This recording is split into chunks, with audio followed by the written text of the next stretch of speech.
All right, everybody, welcome back to another episode of Difficult Conversations by Supply the Why. I am Dean, and it'll be my pleasure to guide you through this great conversation that we have planned today. We have Chief Anthony Batts will be on joining us, and he'll be sharing a little bit about his journey, where we are with policing, and we're going to be talking a little bit about some of the crisis of leadership that occur in this line of work. So, without further ado, let's go ahead and get Chief Batts up.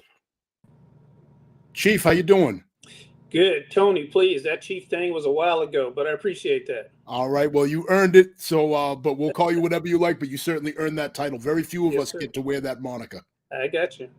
All right. So, thanks again for taking time to come on and share a little bit about your journey today.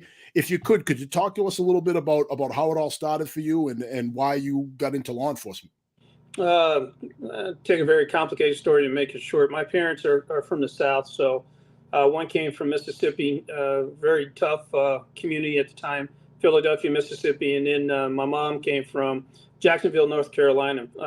Had relatives, my dad, uncles, cousins, in the Marine Corps. So I was very impressed by uniforms, especially those class blues of the Marine Corps, because I had so many relatives out there.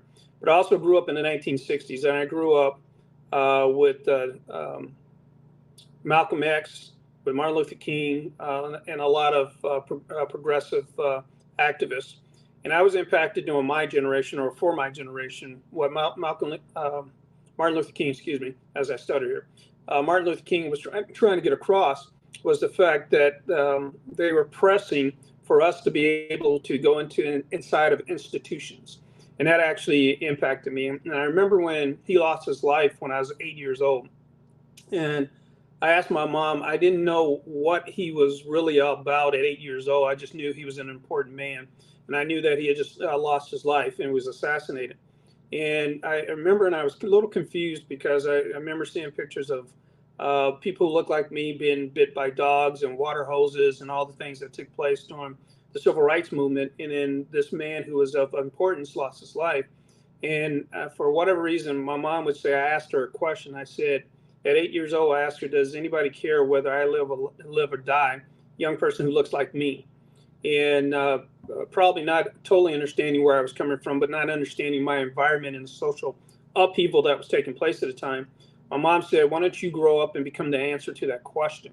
And that always stayed in my head. And then I had positive interactions, although I grew up in South Central Los Angeles, with police officers in a positive way.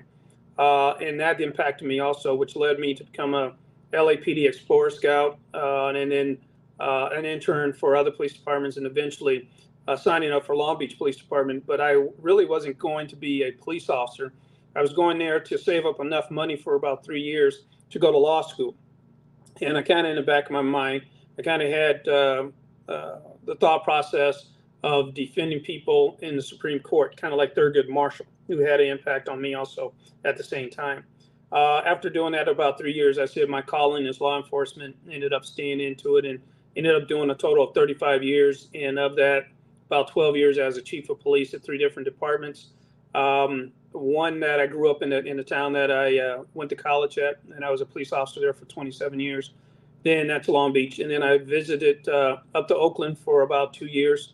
There again, been pulled by the fact that I grew up in South Central Los Angeles and wanted to make an impact on those 8-year-old kids there who wondered if anybody gave a darn about them, whether they lived or died. And then making my way to Baltimore for the same reason. So, can I ask you something that resonated that you said there? You can ask me anything you want. When you talked about people not caring or wondering if anybody cared if you lived or died, what drove that thought process? And really, let's talk a little bit more about how you were able to move beyond that very morbid thought. I think growing up as an 8-year-old in South Central Los Angeles, I was extremely confused, to be perfectly honest, and didn't have a good grasp on it. I remember seeing those pictures that we see today that people see as history. Those were real life things for me. When we turned on the news and people getting sprayed by water hoses, and the march for Selma, where people were run down by horses and dogs and things along those lines, and the people who were doing it were police officers. And they may have been police officers out of the South, but they're still police officers. I also moved to my family moved to South Central Los Angeles about 2 years after the Watts riots. So there was conversation about the Watts riots, and Los Angeles Police Department was not seen as a positive in my community at that time. They were seen as an occupying army. And then having police officers come in contact with police officers who actually were positive kind of was very confusing. But also I had the fact that our lives, or lives that look like me, were expendable, is what my thought process was at that time. That is that's a tough thought process. Very confusing for an 8-year-old kid. Now, did you also see it? You know, I know you saw the riots and you saw the police as occupiers. What was the neighborhood crime like in that neighborhood? You know, at 8 years old, I couldn't tell you, because it was a loving place. Everybody knew everybody. There was, I kind of stuck out because it was just me and my sister. All the other families in the community had 8, 9, 10 brothers and sisters, very large families. And so it was a family-oriented place. Didn't feel endangered, didn't feel frightening, but I also didn't have a concept of it. I wasn't paying attention to the news. But when I was growing up at that stage, it just felt like home. All right. So let's talk a little bit more about what, your time. So you journey up to the spot of being a police chief, which I mentioned from the outset. Very few people get to wear that moniker, and even fewer still people of color get to wear that moniker. What was that like? Who helped you along the way reach that level? Had a lot of mentors. A lot of people saw things in me that I didn't see in myself. Actually, I thought in my thought process is, if I did that job for 35, 40 years, and if I made it to sergeant and got to work the SWAT team and do undercover narcotics, that's all I ever wanted, right? Thought that would be just icing on the cake. But other people saw things in me I didn't see in myself, put me in places, challenged me, gave me good advice. I ran into people. When I went to Long Beach Police Department, Long Beach had an African-American chief. His name was Charles Usford. Very nice guy, a Southern gentleman, smart, intelligent, but he got the crap beat out of him as a chief, in charge of mainly probably a 95% Caucasian male police department. And he had a tough time in that position. But I remember watching him, and sometimes when you see people in the position, you think you can become that same thing. And so I ran into other chiefs at other times who happened to be African-American when I became a member of Noble, and seeing them in those positions kind of made me think, if they can do it, then I can do it. And my thought process, I really didn't think I could become a chief until I became a deputy chief. And about that time, I said, I think I'm close enough that I know that if I was put in that position, I could do the job. All right. Well, that's pretty incredible. So you obviously it worked out for you. You became a chief. Mm-hmm. Now you get there. Was it a heavy is the head that wears the crown thing, or what? Like, how did that work once you reached that level? You know, for me, I think it was all of the above, right? So I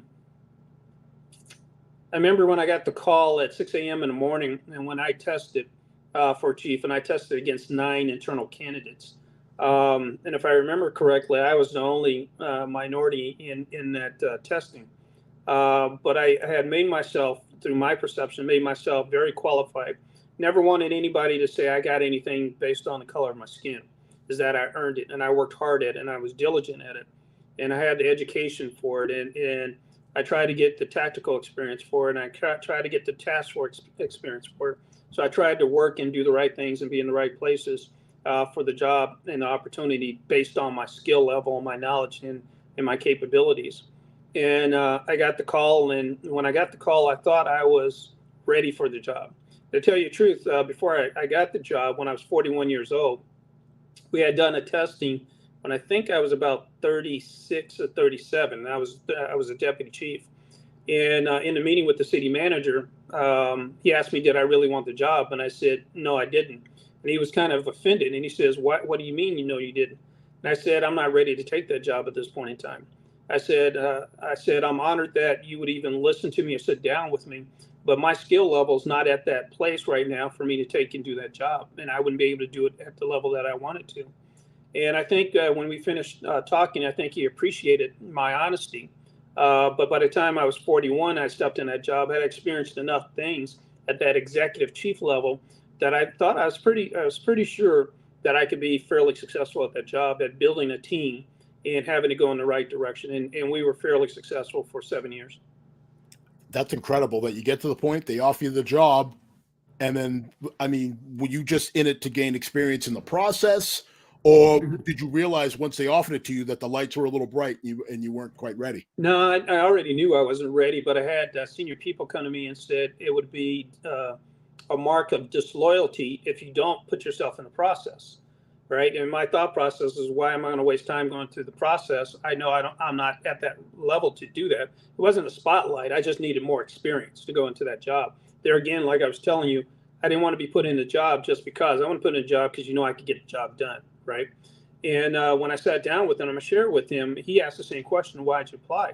And I said, what people had told me is that it would be disloyal to you as a city manager if all your deputy chiefs didn't step up and at least apply for the job. And I said, it's an opportunity for you to get to know me and me to get to know you, to have those conversations. And if it occurs down the road, at least you'll know who you have and how I stand.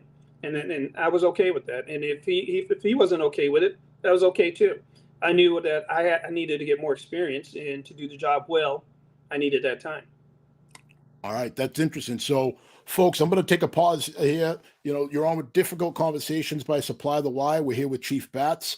If you have any comments, I know that a few people are going to have questions for sure.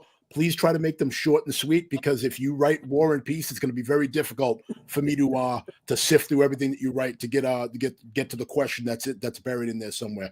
So we're going to start it off. Mike has a question for you. He says, "How did you know when you were ready?"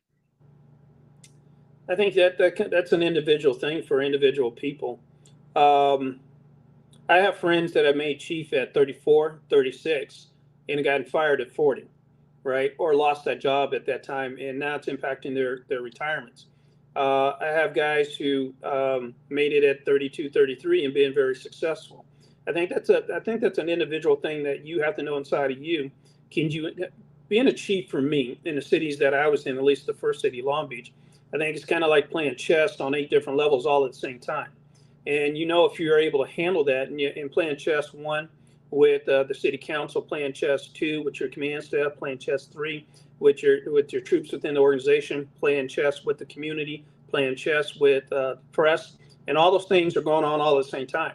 And if you don't think you can keep up with them, or you can't master those things, then don't step into that position. And also, if things go wrong, you got to be comfortable with also taking that shot too at the same time. And if you're more focused on your mortgage, and if you're more focused on getting your kids through school, because in reality, you can lose that job at any given point in time. Sheriffs, they get elected. So they have 4 years that they could be in that office. But for chief of police, normally you're in an at-will position. So when you come in one day, it could be that your boss doesn't like you, doesn't like the cologne you have on, it's just a bad day, and you can lose that job, right? And today, I think, is a very interesting time for chiefs. In my day, I'm sorry, go ahead. I said, how so? I think in my day, policing has gone through different eras, and policing through probably about 1829, 1830 to about 1920, we were very closely tied to politicians, and politicians told us what to do and how to do it, and we made sure politicians got elected. Then we evolved and went into what is called the professional standard, right? And so we were detached from politicians. And in the city I was in, Long Beach, they actually had a municipal code that or politicians couldn't give me directions. They had to go through the city manager. And then the city manager gave me directions from that point in time. And that was trying to get away from that political era of politicians telling you what to do. And so I had to bully pulpit to talk about tough issues. I talked about illiteracy. I talked about poverty. I talked about all those things that impact crime as a whole, and wasn't afraid to do it. I had to bully pulpit. I don't know if chiefs can do that today. And I think chiefs are so easy for them to lose their jobs. I think many chiefs in cities, it's a throwaway position. If you say the wrong thing, if you jump out there too far, if you have a crisis that takes place and they don't perceive you deal with it the correct way, you can lose your job at any given point in time. And I think that the offshoot to that is that because it's become a throwaway position, young police officers on the bottom don't feel protected. Because part of that role is, I think your job is to serve the public trust. I think that's my primary function in my job. The other part of my job is protecting my people too at the same time. And you have to balance those two things. During this age, I'm not so sure chiefs can protect their guys in organizations today, and it's very easy for them to lose a job. You know what we call that? What's that? A crisis of leadership. That is a classic crisis of leadership right there, where yes, we are charged with protecting the public and creating public trust, but you're also, in order to do that, you need the will and the hard work of the people that you work with and that work for you. Absolutely. And to balance that is, I don't think people appreciate how difficult of a balancing act that is. Yeah, but that also didn't happen by itself. I don't think we just kind of popped up into this scenario. I think it started happening. There's a couple things. We've gone through different iterations of American policing in contemporary time. Like the 1970s were about efficiency. The 1980s were about the war on drugs. The 1990s were about community policing. 2000 were about terrorism. And as we got further away from terrorism, I think community said that we as police officers were pushing too far away from the Constitution, or pushing hard on the Constitution. So only my opinion, I think in the last 10 years, we've been in a reform era. And so in those reform eras, we've dealt with consent decrees and still civilian oversight to basically say that I don't trust what you're doing. And that's why you put mechanisms on top of police departments to say, I don't trust what you're doing. So there's a disconnect somewhere. But what that has done is made that chief's job a throwaway job. Now, looking back, we can talk about that, but I think the bigger issues is looking forward. Is how do we win back that trust, that people trust us, and also that you can protect your guys, in that you're not tied to politicians. Because I think you need that ability to say the king has no clothes. So what do you have in mind? It sounds to me like maybe you have some thoughts on the subject. I'd certainly love to hear them. Not so much thoughts. I think if in fact what I say is true, and this is just my opinion, that we've been in a reform era, going through defunding the police and the different iterations and things that have come up. I think it actually started about 2012 and has made its way through today. And if you take what I said from the 1970s to the 80s to the 90s to the 2000s, it's almost every decade we kind of shift, right? One of the things that when I'm teaching and giving speeches, and I gave one in April of last year in Southern California, and I asked the audience, that was all chiefs of police. I asked, I wonder if you can answer this question for me. And they said, okay, pose the question. And I said, what is the identity of American policing today, right? What is our identity? Because over those other decades, 70s efficiencies, 80s war on drugs, 1990s community policing, 2000s terrorism. Over this last decade, last 10 years, what has been our identity and what's our purpose? And the whole room goes silent. And usually when I ask that question, even when I'm teaching, the entire room goes quiet, right? Because we don't know what our identity is right now. We don't know what our purpose is. But if in fact what I say is true, that every decade that happens, we're coming out of that decade. So what that makes for us right now is a time of renaissance. We have an opportunity to craft what American policing is going to be for the future. But it's going to take courageous leaders to step up at this point in time to kind of say, this is the identity of American policing, and this is where we're going. But you have to do it with the community. Right now, I think we have to rebuild those bridges. I love that. That's a great way of looking at it, is the Renaissance period of policing. Mm-hmm. All right. So I have another question for you. So Demetrius wants to know, how do you create a culture of mentorship so the next person can be ready for the leadership role? Well, I think we definitely have to do that right now. Every 20 to 25 years, I see American policing goes through a lack of succession planning. The time I remember that we had a tough time finding police officers nationwide was about late 1990s, 1998, 1997 to about 2001, 2002, right? And then we had 9/11, and then our ranks kind of swelled. But during those late 1990s, we had a tough time in finding enough police officers to come on, right? And the reason for that is 20 years prior, we had a tough time finding police officers. So we have this big bubble that comes through, and then 25 years later, today, we're having a tough time because a lot of people are retiring at the same time. Yeah. It's poor planning on our part, because it happens time and time again, right? Every 20 to 25 years, we have this tough time finding enough people because we have this big bubble. And on top of it, we're in this reform era too, that is not having young people gravitate towards police work. So in order for us to prepare for that, we need to start succession planning. And if we know every 20 to 25 years we go through this bubble, then when we're at 15 or 10 years, we start training the people who are going to replace us to step into those positions. That means that you have to have mentor programs. Now, I found when I tried to do official mentor programs, structured programs that came from me down in an organization, they worked a little bit, right? I think when you have mentors in an organization who really want to do it on their own, and that it's not pushed down from the organization down, that the mentorship tends to work better, right? And when you have people who are open in higher ranks who want to sit down and help younger people to achieve, I think that's a good thing. Our bigger problem here is not even mentorship at the top right now. It's right now we're bringing on young people who are being trained by the FTOs who have 2 years on. So you're having babies training babies in American policing right now, right? And the tougher part about that is in this reform era is that they have about that much room to make mistakes today, right? And they may not survive it. So you have young people training young people, and the way that you learn cognitively is that you got to fall down and scrape your knees, and you're going to make mistakes.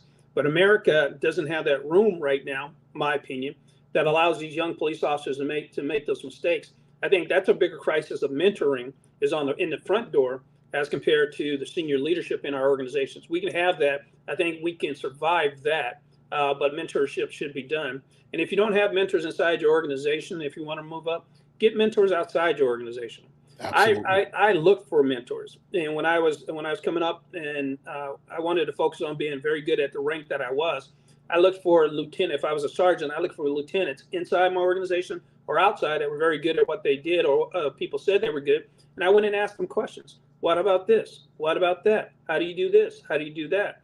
And not only mentors inside policing, I had mentors in the private sectors, mentors who ran corporations. I went up to them and I asked them, can I ask you some questions? And I try to take from them running private industry is how do I do the same thing in public industry, right? So you have to go out and seek mentors if you don't have them within your organization. I think people inside your organization have to step up. But our biggest mentoring issue right now is those young police officers training young police officers. I agree with you on that. Because of that gap you talked about, where we have a large number of people that are retiring, people are leaving earlier more than ever before because of if we're being honest, it's a difficult time to be a police officer. Could be, yeah. It's not as simple. Let me just make this point. It's not as simple as everybody says, of simply saying, hey, just go out there and do the job the right way and you'll have no problems. Like, that's easy for people to say if you're not on the street anymore. But and I think it's dismissive to people that are out there doing the work too when you say that to them. So what's your response to that? Well, when I'm talking about this, and I hear that same subject every single week, right? As I travel to different states, and right now I'm in Texas. So every single week that when I travel and I'm before command officers, I hear that exact same thing. And I think, to be perfectly honest, I think you have young police officers right now afraid to do the job. Mm-hmm. They don't feel protected. They feel that their bosses can't protect them. They're not sure of what they can and cannot do. Now, I don't want to oversimplify that, because that's a very complex thing, right? And you got to know where I'm coming from. And I don't know if I'm going to make your listeners mad or not, but this is just who I am, and that's my stance. Hey, this is difficult conversations. No, I'm okay with that. I love police officers. I love the industry that I've been in for 40 some odd years. I love being a sworn police officer for 35 years. And I'll say that for any group and any time, any place that I am. I think the job that we are involved in is a very noble job that we're there to do. I think really we are the guardians of the American Constitution if we do it right. But at the same time, I can't stand corrupt cops. I have no love for them. I hate them with a passion. I hate corrupt cops, right? And the reality is, I think when we start holding ourselves accountable, because what we tend to do, to be perfectly honest, when something happens, we'll circle the wagons and we'll protect people, right? I think we're starting to evolve to the situation now where people are calling people out. That's wrong. You shouldn't do that. That's unacceptable. Because when corrupt cops, and what I mean by corrupt is officers sometimes make mistakes. And in this environment, they don't always have the benefit of the doubt, but officers sometimes just make mistakes, not out of the malice of the heart. It's just that sometimes people make mistakes. That just happens, right? And then there's people who have malice in their heart, who are trying to hurt people, trying to do things that are wrong, right? And those type of people are unacceptable for me, from my standpoint. Officers who are trying to do the best they can that make mistakes, at that point in time, you have to support them. You have to take that bullet. They have to take that bullet for them. But officers that are just trying to hurt other people, we should be the ones that are calling them out. Whether they're police officers in Memphis that do things that are unacceptable from my standpoint, or Chauvin with George Floyd. We should be those people. And remember, I said we're under a decade of reform, right? And I think a gentleman that I looked up to, who was a mentor for me, a guy named Bill Bratton, who you're probably very familiar with, right? Yep. Bill Bratton wrote a book recently, and he's written a number of them. He wrote a book recently. He says accountability will stop coming from outside, putting itself on top of us when we hold ourselves accountable. And I think he's absolutely right. I think part of the trust that we've lost is that people are waiting for us to hold ourselves accountable. Now, I see more police officers doing that. You had a young lady who's down in, I think it's either Sunrise, Florida, or Plantation, Florida. Oh, yeah. Where you had the sergeant who wanted to mace the guy in the car, and he's playing the tough alpha, and she yanks him by the gun belt and pulls him back, right?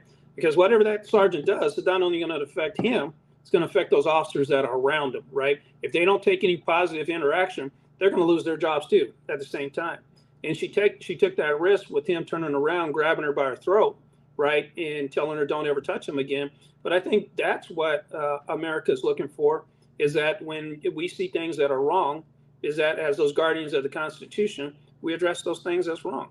But on the opposite side is, I think the communities have to applaud good police work. When you got police officers out there risking their life every single night at the jeopardy of their own families, and they don't get paid enough for it, they don't get thanked enough for it, and they go out there every single night and they put their lives on the line, I think communities have to applaud that too.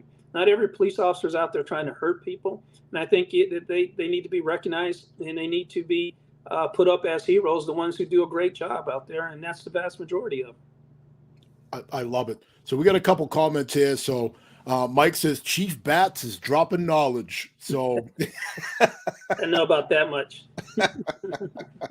And Dimitri says thank you for answering his question. And one more, we have Kwame who says, love these. Keep up the great work, brother. So I can't agree with you more. So I'm gonna jump in there. And sure. As far as, I love what Bill Bratton said about accountability will slow from the outside, will slow down when we start doing more internally. I think that is that's a truth bomb. I love that. I couldn't agree with you more. There is nothing worse than a bad cop or a corrupt cop and the stain that they put on all of us that are doing the best we can to do the best that we can. Agreed. And I'll throw one other thing out there to you. So the police leaders, one thing that I think would be helpful when you're having these conversations with your troops, I realize how difficult it is because as a police executive, we are wearing so many different hats. But maybe every once in a while, maybe you get up from behind your desk and you go out there and you put yourself on the front lines for a little while. Walk a vertical with one of your patrolmen. Do a vertical patrol of a building. Get out and walk a beat. Answer some radio calls from time to time. And again, this isn't something you have to do every single day, but at the very least, you'll show your troops that you're standing shoulder to shoulder with them instead of standing behind them dictating what they do. I just think that would be a powerful thing, and I think the public would appreciate that as well. Yeah, I like that. I agree. I think you have to lead from the front, especially if you're expecting these young officers to go out there into these very dangerous communities and or neighborhoods. And even if they're not as dangerous as some of the places that I work, I think you have to get out there and show them. If you expect them to walk out there, you have to walk out there. And it's a good thing for them to see you. I think you can't, when I travel, I ask the audience, I go, do you want to see your chiefs out there? And they will say the same thing that you say. I want to see the chief out there to show me that he or she still knows how to do the job, right?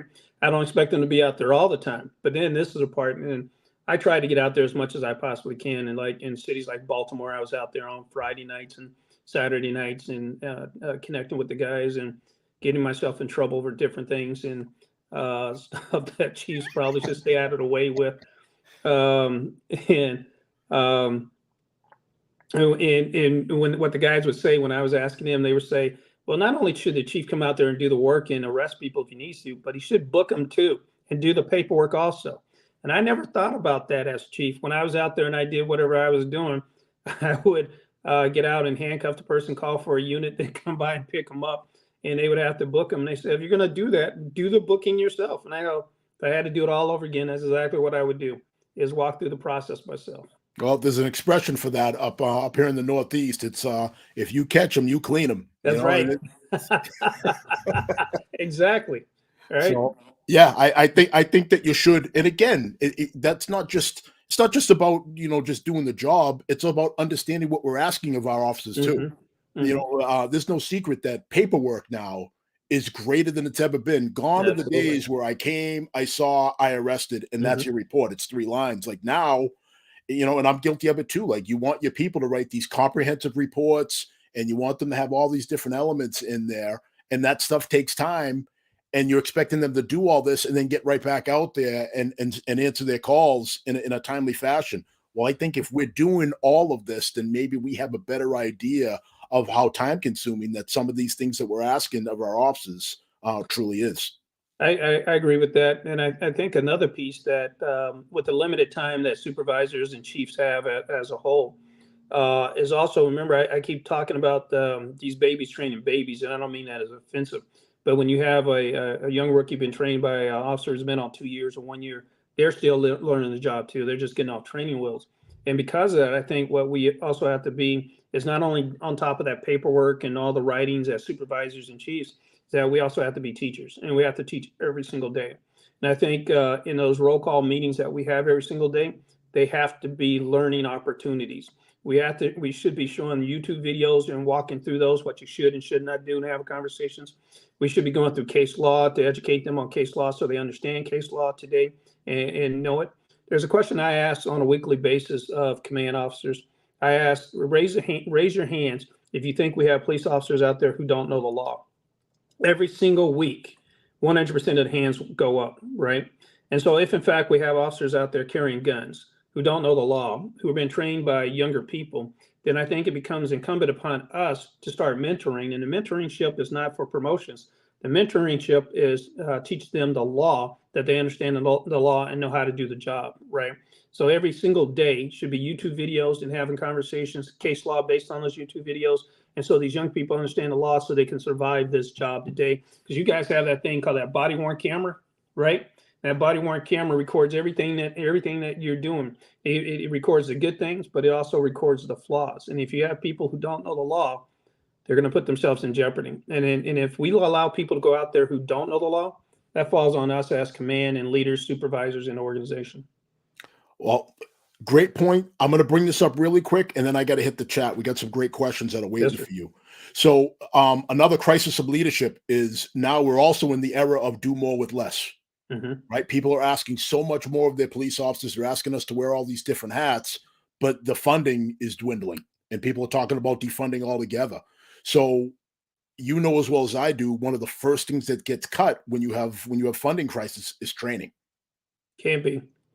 One thing that I made a promise for myself is no matter how slim budgets become, and I went through the downsizing of 2008, 2009, right? Make sure that our training budget never goes away. And I think if you as a chief, if you ever go to federal court and you go to federal court and you say, well, the city cut my budget for my training budget, they're not going to care. And if you haven't trained your guys on deadly force or some of the responsibilities that we have, they're not going to care that your budget dwindle. I would shrink other things, other places in my organization before I cut my training budget. I don't think you ever cut a training budget. It's the only thing that saves you. Yeah. It's one of those things, and again, it's a crisis of leadership. We are literally trying to rearrange the deck furniture on the Titanic as they slice your budget by double digits in some cases. Well, they always have, and I work for city managers and mayors and You can do it for school districts and two at the same time. And what they give me is they say, I want you to reduce the budget by 5%. Well, me as a chief, I get to find out where that 5% is. What will never get impacted is training. So if I have to turn in cars, if I have to move from being a specialized units to generalists back in patrol and cut horse unit, dog unit, motor unit, well, all the different units that we have, and go back to be generalists, that training budget is not going to get cut, period. All right. So let's move into the chat. Kaisha says, I appreciate Chief Bat's positive outlook on the profession, even in the face of the challenges that we're facing. She goes on to say, the epidemic of mental health issues that we are seeing in society is prevalent in our profession as well. How do we proactively confront both? Well, the first question was that we're dealing with tough times, and mental illness is the second part. And how do we deal with mental illness? So the first one was just more of a statement, like more so commending you for your positivity in the in the difficulties that we're facing. This is more the question of how do we proactively confront both mental health in society and within our buildings. Yeah, that's a very good question, especially internally. I think that's the other part of the thing that we have to have very open, real conversations about, right? Because we take our own lives more than other people take our lives. And mental illness is a tough thing for us, and be resilient enough to be able to sustain this job. And this job is not easy by no stretch of the imagination, and not everybody's built for this job. In reality, when I came on, and with all the horrific things that I saw, and even not sharing it with my spouse at the time, that I saw some horrific things, babies being brutalized by their parents and murdered, and people blowing their heads off, and all these different things. I kept these things inside, and I never talked about it. But I think for me, as the executive of the organizations I've been in charge of, is my job is to tell people it's okay to hurt. It's okay to say that I hurt. It's okay to say that I want to cry. It's okay to say that I'm overwhelmed. But I think that starts at the top of the organization, that you have to allow people to say, I hurt. And then you have to have programs. I had 2 organizational psychologists, and I told people, I don't want to know what you're talking to the organizational psychologists about. Go to them, use them, talk to them, whatever they need. And I never had organizational psychologists come and talk to me. We also had very robust peer counseling programs where you had officers who've gone through stuff themselves sit down with other officers. Our officers are involved in officer-involved shootings, sit down with other officers and talk about it, and it'd be okay to cry and let those things happen. And I think that starts with leadership, to be able to say, we don't have to be these tough alphas all the time. This job beats the heck out of you at times. And especially now, when we're struggling to be seen as heroes, and we're not, and sometimes that has a mental impact on us too at the same time. And we have to talk about those things and get those things out.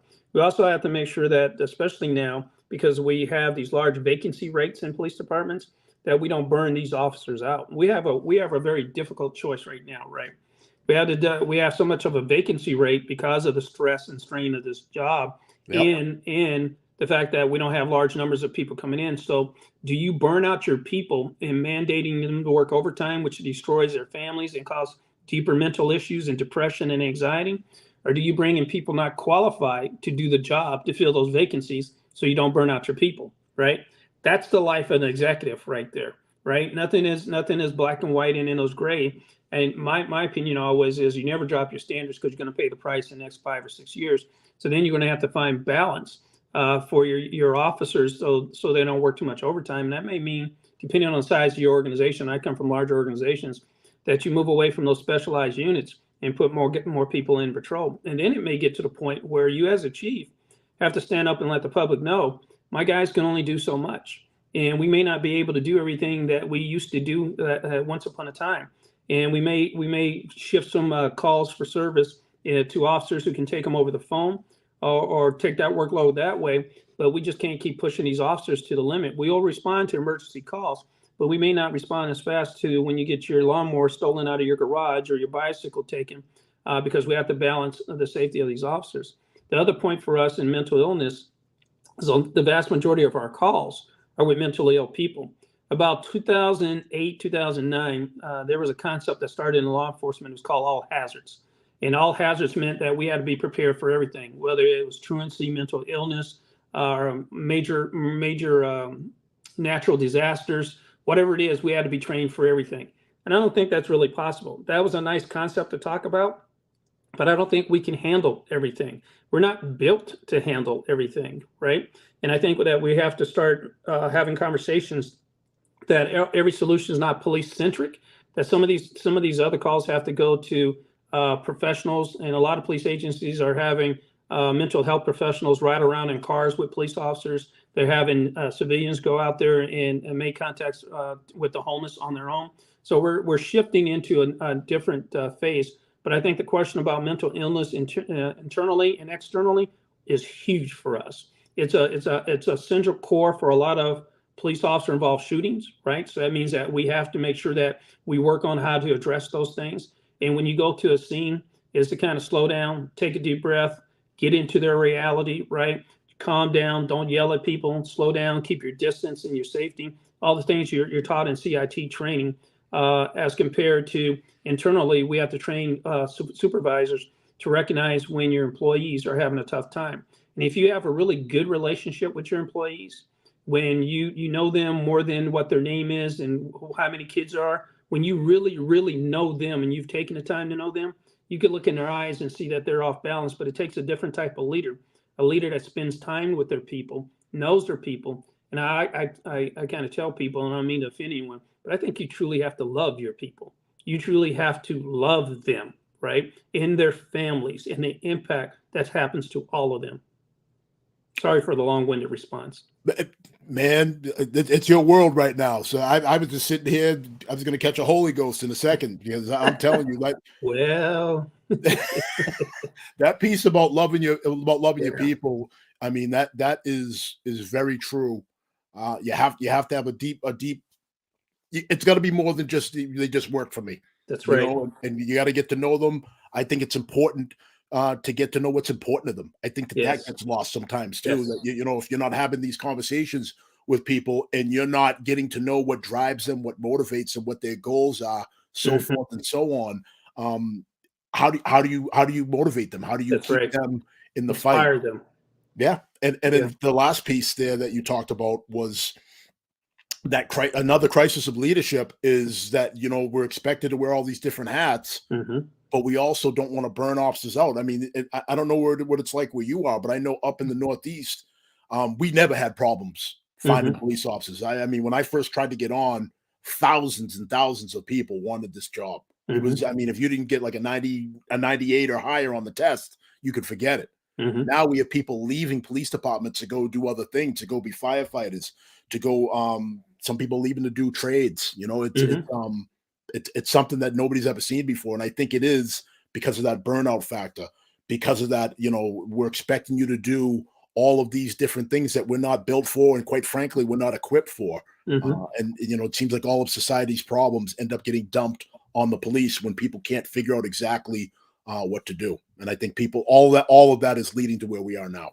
See, and that's when I was talking about the difference of being a chief in my tenure or my early tenure as compared to today, because with those things, I would stand up and kind of say, this is an issue, why it's an issue.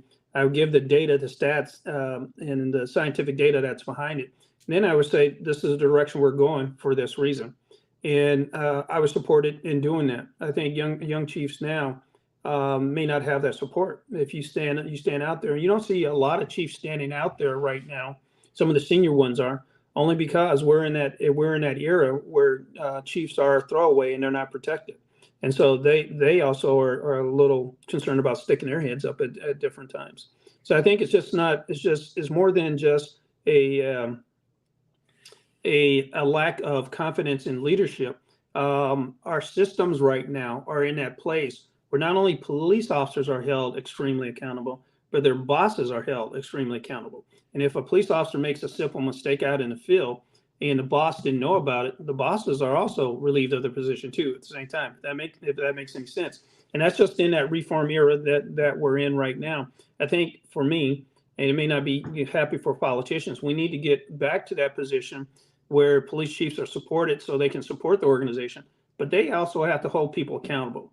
They will get to that position when communities know that they can hold people accountable for doing wrong. They will give back that trust that we once had, But at the same time, those chiefs have to also be able to say, this is not good for my organization, and I'm burning my people out, and it's hurting my people, and I'm not going to allow that to happen. That comes from being in those positions also. Well said. Dimitri says, I've never heard a chief speak like you. I wish there were more of you. Great job. Dimitri, that's because I'm retired. I have heard from a lot of my retired friends that it does give you a level of confidence to say whatever you want. That absolutely, it's difficult to have when you're in the position you just talked about. Mm-hmm. And Donnie Brasco says, thoughts on dealing with supervisors who either can't or won't make decisions in the field. It seems to be a growing issue at the sergeant level. All right, Donnie, so who brought Donnie in with a can of gasoline and said, "Put out the fire"? No, I think didn't they have a movie about Donnie? They did. That I know this person. He's actually like me. He actually had you in an FBI leader class. Get out of here. It's his screen name. Okay, so Donnie, I think, is also right. I think it permeates all the way down the chain of command. If the bosses don't feel that they can stand up and say the king has no clothes, right? When you get into an environment when the environment's all about blame, when things don't go right, let me find somebody to blame, right? And somebody's going to lose their head. Whether if it's a chief who runs his organization that way, or if it's a mayor or a city council person who runs the organization that way, when it's all about blame and not learning and understanding, people tend not to take risks. And so if they know that something's going to go wrong, sergeants are not going to stand up. If they know they're going to get blamed, what they're going to do is go to lieutenant all the time and say, Lieutenant, what should I do? And then lieutenant's not going to do anything. He's going to go to captain. Captain, what should I do? And so they're not going to take risks. I think this is the entire system that I'm trying to talk about, right? So if you have a chief that can stand up and say the king has no clothes, if you have a chief that says and has the integrity to kind of say this is right or wrong, and I stand for it, and people know that chief's going to say it's right or wrong and stand for it and take the heat, even when it goes wrong, then people below them feel comfortable in taking chances, right? They will step out. And to build future leaders, you need to build leaders who aren't afraid to take chances, who are creative. In this environment, in this reform era that we're in right now, people do not feel safe to take chances. I would even venture to say, I wouldn't be surprised if police officers don't feel safe to get out of their cars right now, right? And I'm not talking about safe from bad guys. I think they may believe, and nobody's told me this, I say they may believe, is that if I drive to a call and I make a simple mistake, I can go to prison for making just a small mistake, right? Not because I had malice in my heart, because I'm a human being and sometimes I make mistakes and I don't see everything. And they say, well, how do I deal with that liability? And what I hear from different, and I've been in like 45 states, and the statement that you made that we can't find enough people, I've heard in every state that I've been to, in the 45 of the 50 states that I've been there, that is pandemic through policing as a whole, because Absolutely. People don't feel that they're supported and that they're protected.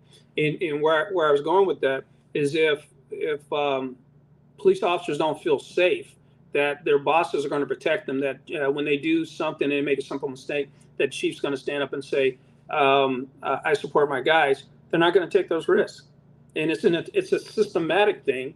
It makes its way all the way down the line. It's just not a piece of the chain of command. It's the entire chain of command. And I think we can talk about how we got there, but I think I'd like to say one little point, and I'll turn it back over to you. Sure. I think I like to look towards the future, right? We have the opportunity to kind of build the things that we're talking about today, right?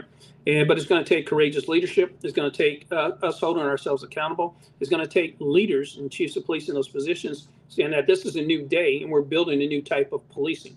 Policing is already changed, It's not changing. Everything around us has already changed. And so the new leaders of the future, the young guys out there who are questioning things right now in your audience, the sergeants, the lieutenants, you guys have the ability to shift and change and listen to what the community is asking you for. We have to adapt. Every decade, I told you, every decade something changed. So I've gone through adaptation at least 40 different times, or 4 different times in 4 different decades. You guys are going through a change. So I think the leadership has to wrap around that change, have to own that change. And when you do that, then the public will start listening. Then you can start shifting into a new future. All right. Well said, Donnie. I hope that answered your question. I have one more for you, and then I just want to touch upon something really quick. Kaisha's back. She says, I'm so glad that you've dedicated your time post the uniform to pouring into the next generation of leaders. We need your influence to move the profession forward. Thank you. Well, and I thank you for that as well. And Donnie says, thanks for your answer. So we are, believe it or not, we're down to about 10 minutes now. So really quick, if we could just delve into maybe a little bit of your time in Baltimore and what that was like, because clearly that is, that's one of the shining examples of crisis of leadership, where you have somebody who's clearly trying to build something and trying to move in a certain direction. And maybe those goals weren't the same as the city leadership. Mm-hmm. So Baltimore is a beautiful place, right? And I mean that by, there's a lot of beautiful people in that city that I would walk around and sit on what they call a stoop. I call it a porch, but they call it a stoop, and talk to the grandmothers and say, where your people from, and tell them where my people are from, and have wonderful conversations and get out there in the community, tougher parts of the community, walk around and talk to people. But I had a reporter when I came in to Baltimore. And when I went in Baltimore, I knew from day one I'd be really, really, really, really lucky if I made it 2 years. But the things that I thought I had to get done, I'd be really lucky to survive that long, because I would be stepping on toes. And when I went in there, the reporter, this very tenured reporter, been around a long time, she says to me, Baltimore says it wants change, and when they bring people here, they tell them they want change. They really don't want change. They don't want you to change things. They like things just the way that are. And I remember that she said that, and I took it to heart, but it didn't stop me from what I was trying to do. When you go into organizations, I think as an outsider, there is no positive to help you succeed as being an outsider. Only because, especially if you have a lot of pride in your organization, you want people to grow up from inside and become your bosses, right? Every organization wants that. They want homegrown people to become their bosses. So from a person coming from the outside, that's not always a positive for people to make that happen. What I was asked to do by my mayor when I came in, and the mayor of Baltimore was very respectful of me, even up to the time that she released me from my position. She wanted me to deal with community policing. She wanted an organization that would get out in the community and touch and get to know people more often. I think Baltimore, their culture is built on being alphas.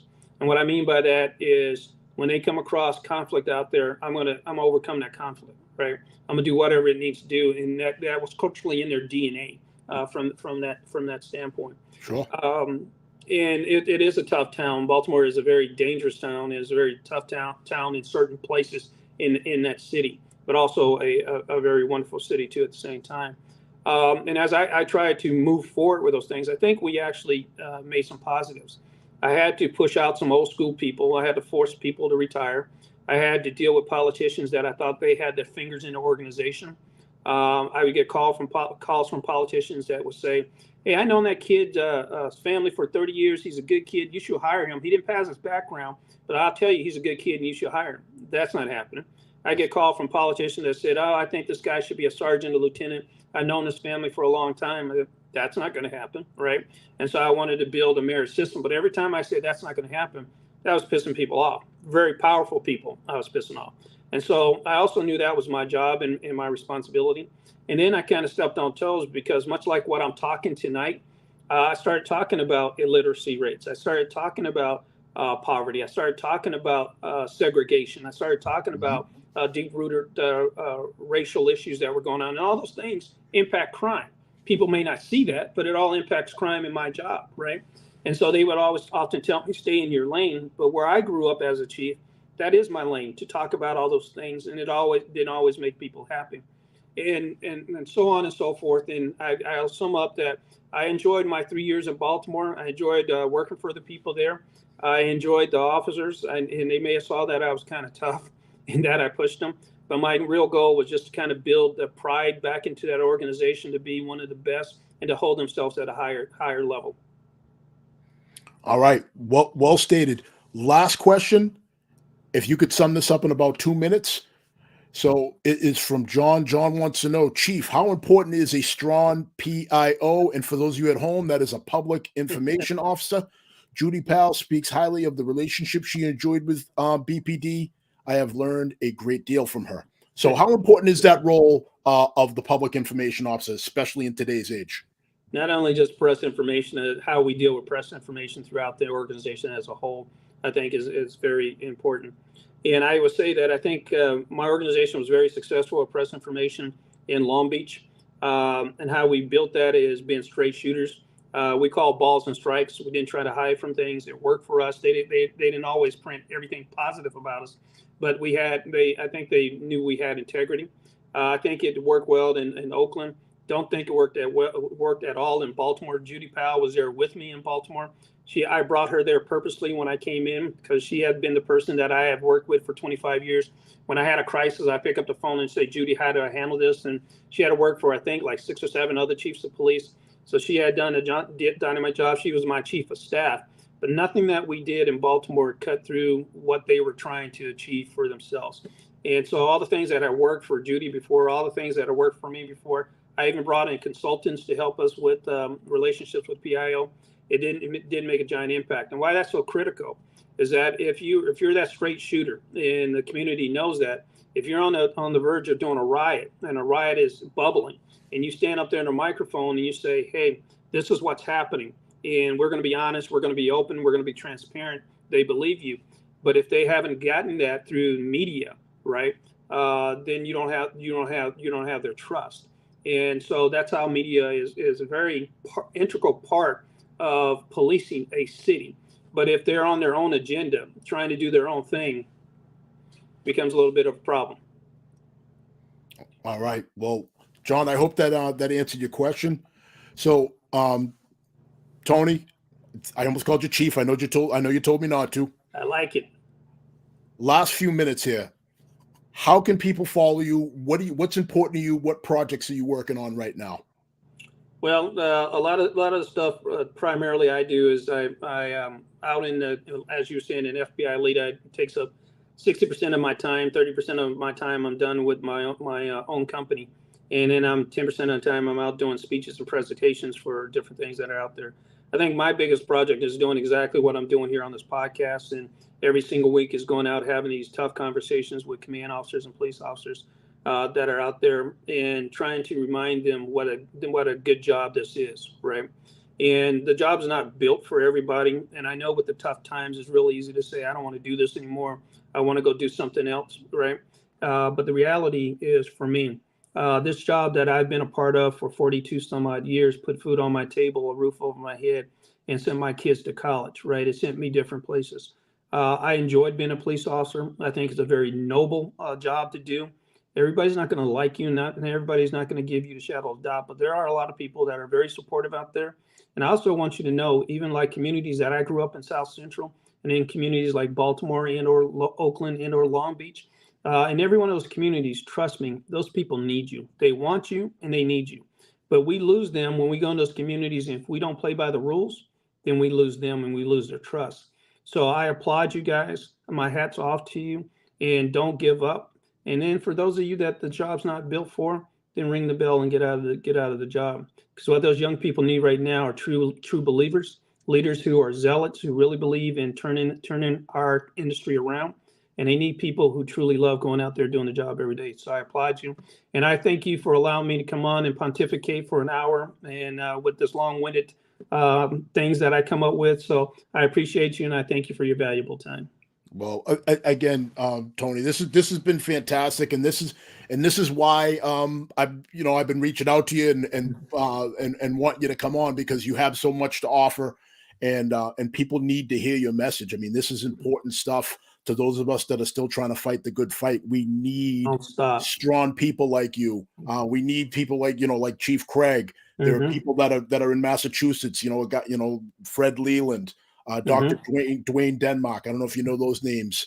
Jason Armstrong. People that are going out there and they're really fighting hard for us now that they're in these positions of leadership to try to better the profession and build trust with everybody. So thank you.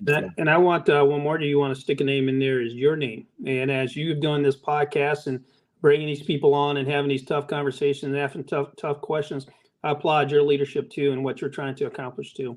And don't lose the faith. Well, this is a perfect time for me to end the show, because I'm going to start looking like I'm cutting onions in a few minutes if you keep this up. So, folks, don't lose the faith. So, folks, Tony, thank you so much for taking time Really? away from your very, very busy schedule to meet with us. You have a friend forever up here in the Northeast. If you ever need anything, Two of us. please don't hesitate to reach out. Folks, that's going to do it. We're going to wrap up with another great episode of Difficult Conversations. If you like this episode, please like it, please share it, and please let people know what we're trying to do here. And again, as always, folks, hashtag supply the why. We'll see you next time. Take care.